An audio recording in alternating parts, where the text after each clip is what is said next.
With Arden, the Prime Immortal serving as the living filter for the planet's unbound key, a fragile equilibrium settled over the planar world. The chaos that had once threatened to engulf humanity now receded, replaced by a pervasive, profound hum of stability.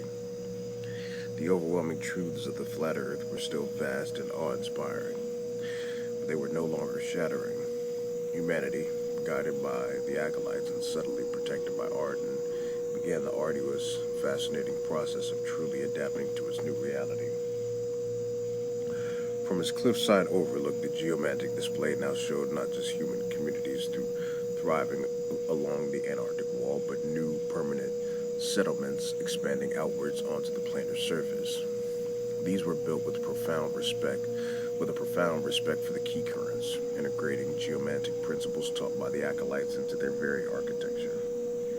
They were circular, designed to harmonize with the radial flow of the planar energies, and incorporated bioluminescent materials reflecting a new aesthetic born of their unveiled world.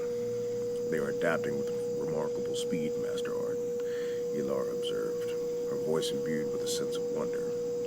New industries are emerging, focused on understanding and utilizing the raw key. They are learning to cultivate the elemental key beings, forming symbiotic relationships with them. We are seeing the genesis of a true planar civilization.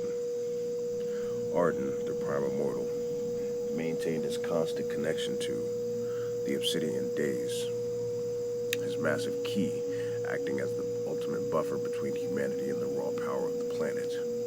He felt the subtle shifts in the planetary consciousness, its acceptance of humanity's cautious integration. The elemental key beings, once agitated, now seemed to interact with humans with a strange, almost ancient curiosity. The luminous forms moving alongside human explorers and builders, sometimes even lending their energetic forms to assist with key-based construction. Alyssin's signature, once a beacon of fierce ambition, now radiated a deep intellectual satisfaction.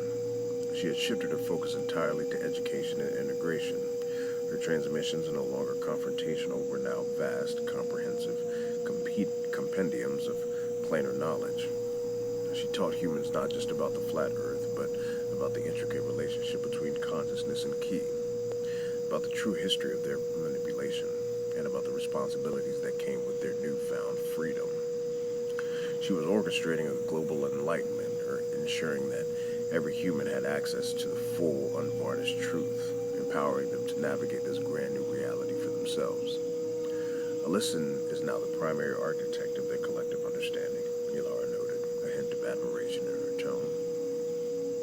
She is building a new knowledge base, a new history, and they are listening.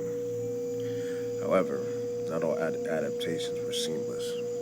As humanity spread across the planar surface, new ideological currents began to emerge.